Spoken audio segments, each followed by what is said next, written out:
Scott Mansell and welcome to Driver 61's University Series. In today's tutorial we're taking a look at the mid-corner phase of a turn, how we come off the brakes, turn the car at its maximum and then gently reapply the throttle so that we maintain the highest speed through a corner that we can.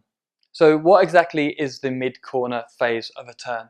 Well, in the previous tutorials we've already gone over the braking and the entry phases of the corner, but the mid-corner phase is where we're finally completely releasing the brakes very gently, where the car is turning at its maximum capacity. The car isn't accelerating, it isn't braking, it's remaining at a constant speed and all the tyres grip is being used up for turning.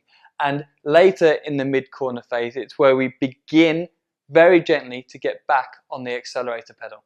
So to be fast in the mid-corner phase and to keep that speed up that we've carefully carried into the corner, it's important as always to be as smooth as we possibly can.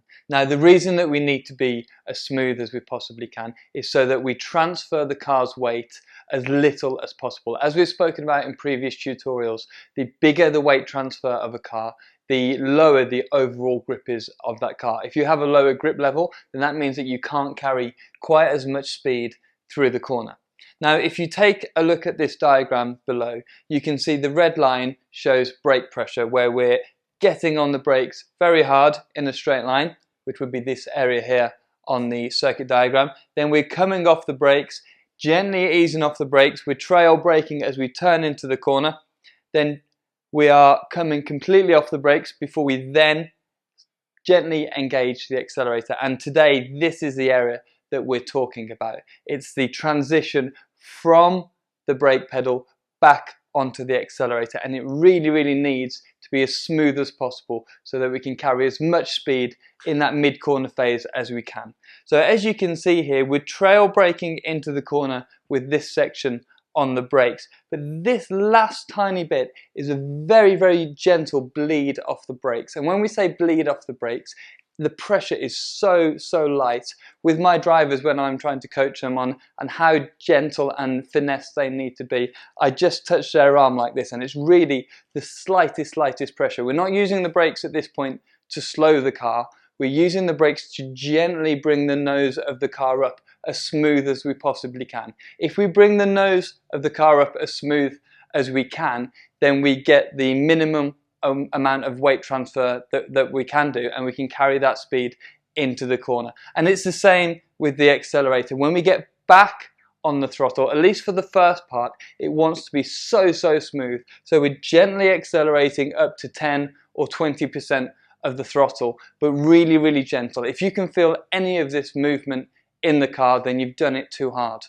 So to have this finesse that we need through the brake pedal and initially on the accelerator, it's very important that your foot is in the right position between the accelerator and the brake if you are using your right foot for both the accelerator and the brake. Now whether we left foot brake or not is out of the scope of this tutorial, and we're going to go into this in a later tutorial, but I'll assume for today that most of you are using your right foot for both the accelerator and the brake, and in most cases this is the right choice. Using your left foot for the brake takes quite a lot of experience, to be honest, and a lot of training to get the feel in your left foot that you need to.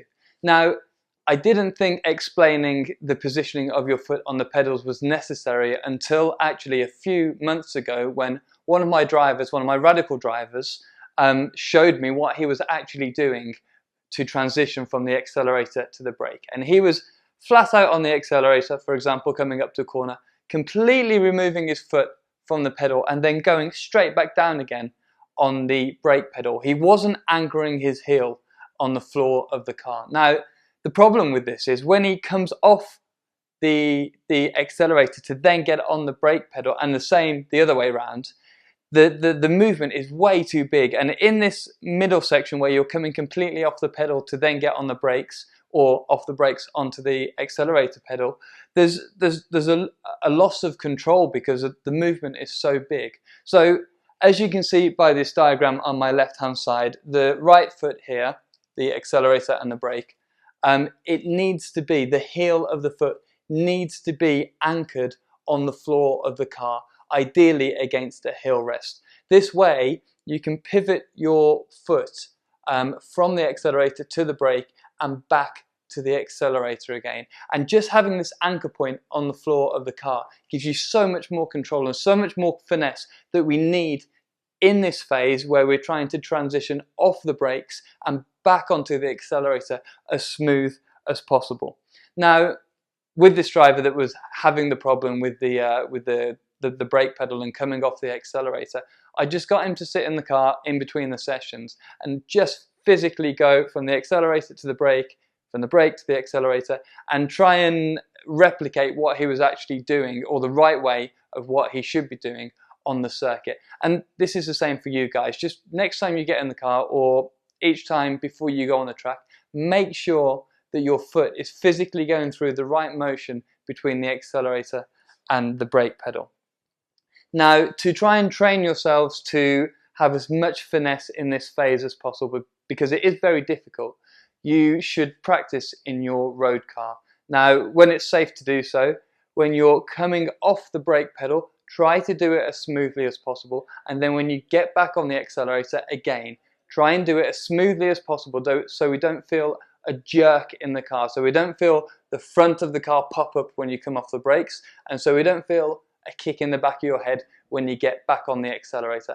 And as you do this in your road car, it will then become more and more natural for you. So then when you get in your race car, you won't have to even think about it. It'll be a natural thing. So if you're lucky enough to have a driver coach with you on the day, use your data logging system, if you have one, to compare your trace with your driver coach's trace, so that you can confirm that your technique is right, so that you can confirm that your technique on the brakes and how you release them is correct, and again when you get back on the accelerator. So finally, the three most important things that you should focus on when trying to improve the mid-corner phase of a turn. Firstly, we need to think about vision. As always, it's critically important that you're looking a stage ahead of yourself, so you give yourself plenty of idea of where the car wants to be in a couple of seconds and what your inputs should be doing now. So in this mid-corner phase, you should be looking towards the exit, especially when you're getting back on the accelerator, just that tiny little bit to settle the car, so that you can see when is the right time to do it and when the car has turned enough already. The second most important thing to work on is your finesse and feel. And yes, you can do this both in your road car and your race car, as I just described. And finally, you need to be very patient on the accelerator. A common mistake for beginner drivers is that they'll just want to get on the accelerator way too soon, and the car will then push towards the outside of the circuit, where the driver will then have to lift and get back on the throttle again. And as we know, and as we've spoken about in other tutorials, if you have to lift as you're going towards the exit, you'll lose lots and lots of time down that next straight. So that's all for this week's tutorial. Thank you very much for watching. If you enjoyed it, please share, and I'll see you next time.